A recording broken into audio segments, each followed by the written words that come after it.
The rain in West Virginia doesn't wash things clean. It just turns the coal dust into a slick, black paste that coats your windshield, your boots, and eventually, your lungs.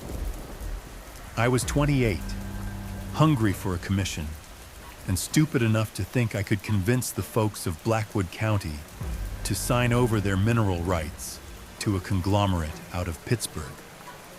It was late October when my Ford blew a radiator hose on a switchback road 3 miles outside of a town called Cinder Creek.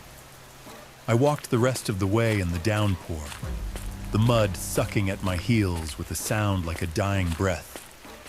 I ended up at the Miller House, a boarding establishment that was essentially a rotting Victorian carcass, holding itself together with termite spit and layers of peeling lead paint. The proprietor was a man named Silas, a withered old-timer with skin like cured tobacco leaf, and eyes that looked like they'd seen God leave the room a long time ago. That first night, the storm knocked out the power lines. The darkness in those mountains isn't like city darkness. It's heavy, physical.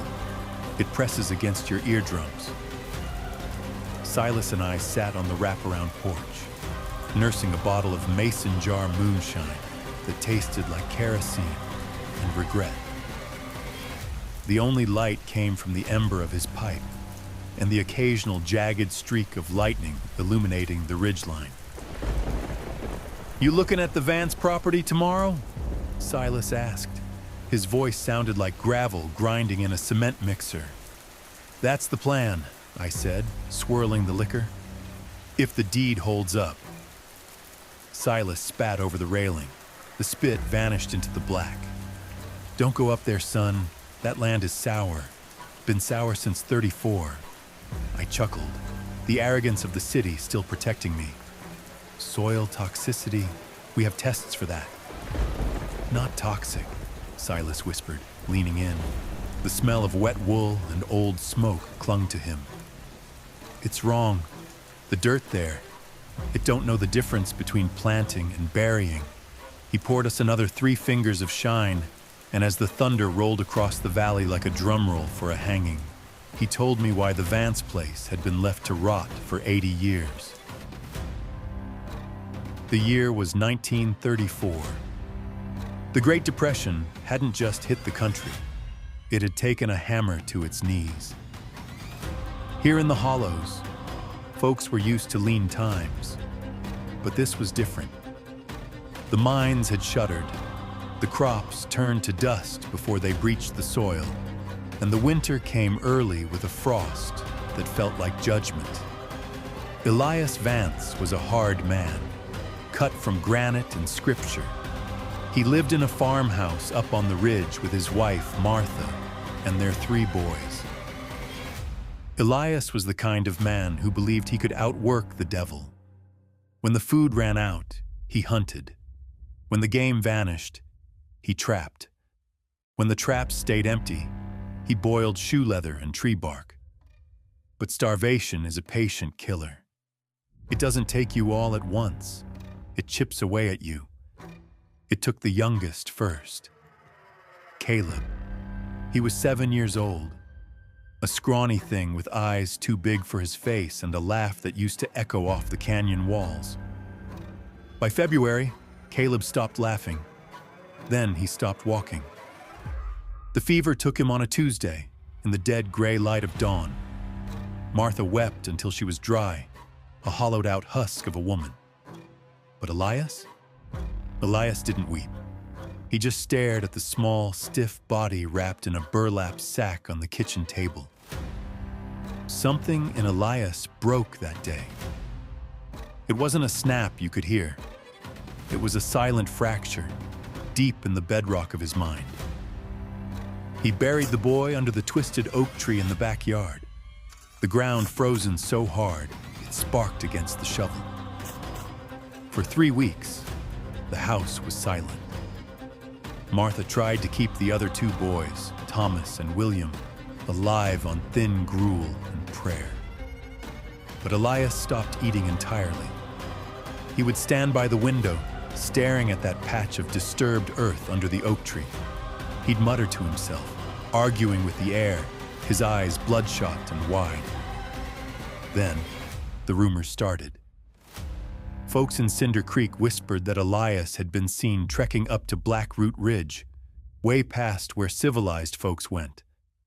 That was where an old woman lived, Mamie Yarrow. They called her a healer to her face and a witch behind her back. She was Appalachia old, older than the coal seams, some said. She dealt in roots, blood, and things that didn't belong in the King James Bible. One night, a storm hit, much like the one rattling the windows of the boarding house while Silas spoke to me. The wind howled like a banshee. Elias stood up from his chair, put on his coat, and grabbed a shovel. "Where are you going, Elias?" Martha had screamed, clutching the older boys. "To get him," Elias said. His voice was flat, dead. "I'm going to get my boy." "He's gone, Elias. He's with the Lord." "The Lord didn't want him," Elias snarled, opening the door to the raging night. "So I'm taking him back." He walked out into the rain and didn't come back for 3 days. Martha waited. She paced the floorboards until the wood wore smooth. She thought the cold had taken him, or a bear, or perhaps he'd just walked off the edge of the world. She was preparing herself to tell Thomas and William that they were orphans. But on the 4th morning, just as the sun was bleeding a pale red light over the mountains, the front door latch clicked. Clack, clack. Martha froze. She stood in the kitchen, a knife in her hand, terrified of what might walk through that door. It opened slowly, groaning on rusted hinges. Elias stood there. He was covered in mud from head to toe, his clothes shredded, his fingernails black with soil. He looked like he'd crawled out of a grave himself. He was shivering violently, but he was smiling. A wide, wet, impossible smile. "I told you," Elias rasped, stepping aside. From behind his leg, a small figure stepped into the kitchen. It was Caleb. He was wearing the same clothes he'd been buried in, his Sunday best, now stained with clay and mildew. His skin was the color of curdled milk, and he smelled ripe, like wet leaves and copper. "Caleb?" Martha whispered, the knife clattering to the floor. The boy didn't answer. He didn't blink. He just stood there, his chest rising and falling with a shallow, ragged rhythm that didn't sound like breathing. It sounded like air being forced through a blocked pipe. Elias fell to his knees, hugging the boy, weeping with joy. "Look at him, Martha! I brought him back! I paid the toll, and I brought him back!" But the boy didn't hug him back. Caleb's arms hung limp at his sides.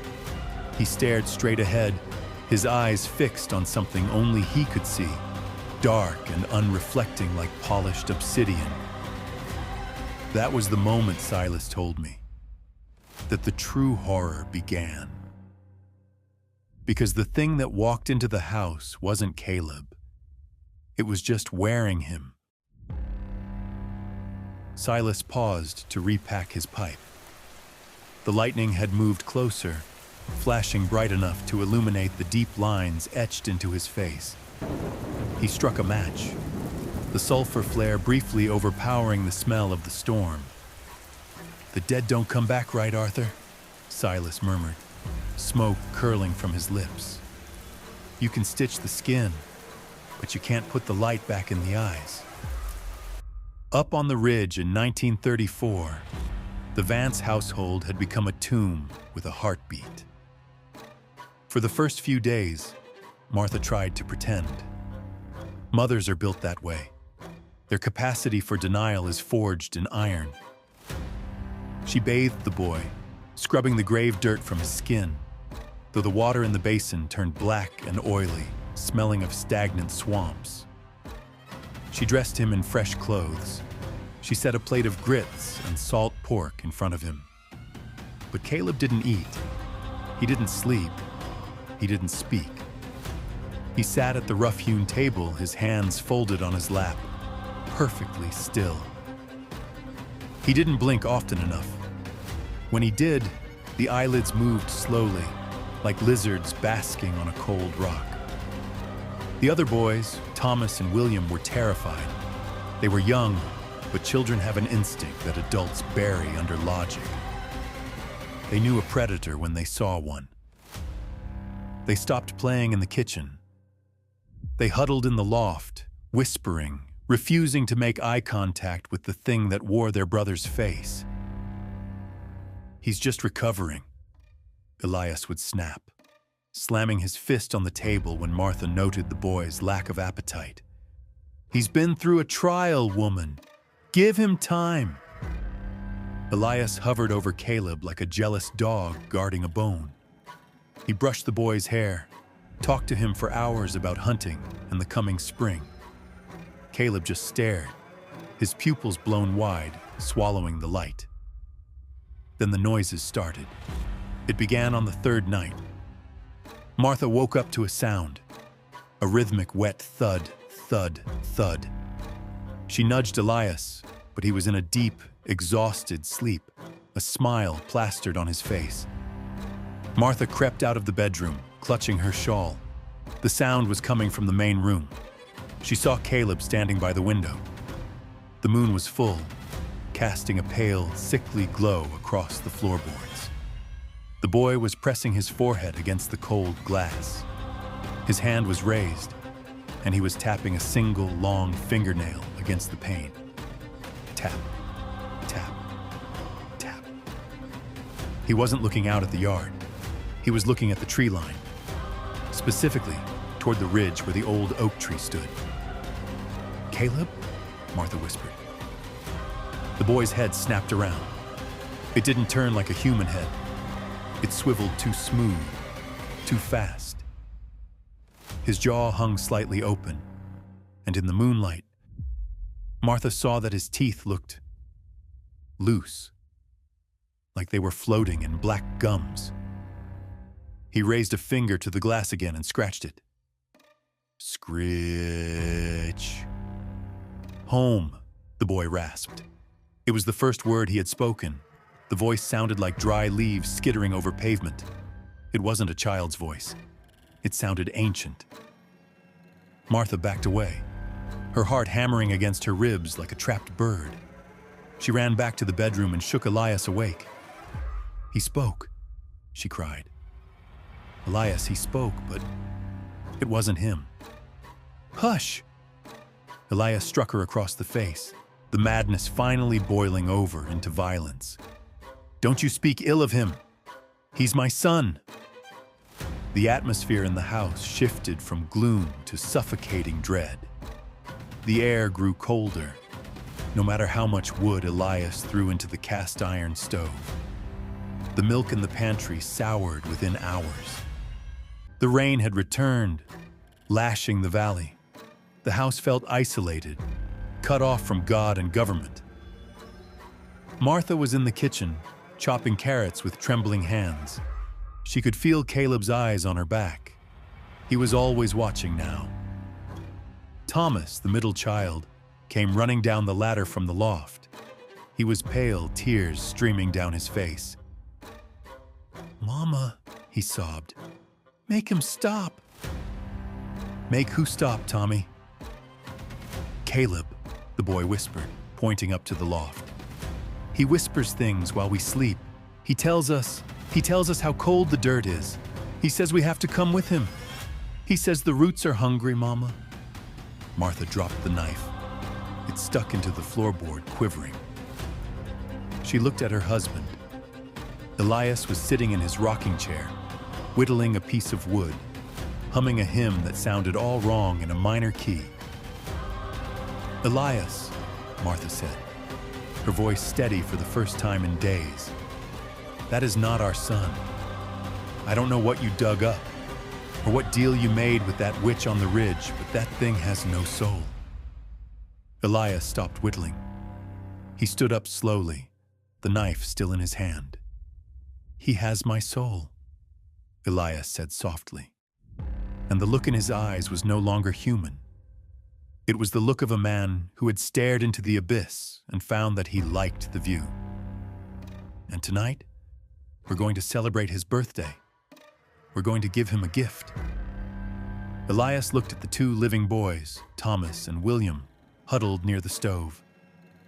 "A trade," Elias whispered. "The earth gave one back.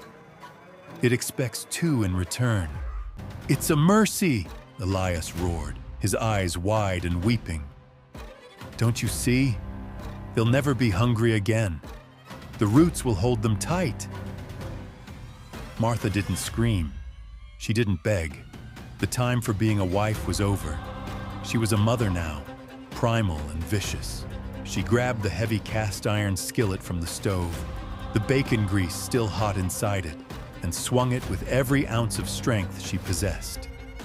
Ideally, Elias would have gone down, but the madness, or whatever black magic had seeped into him from the ridge, kept him standing. Elias stumbled back, his boots slipping on the slick floorboards.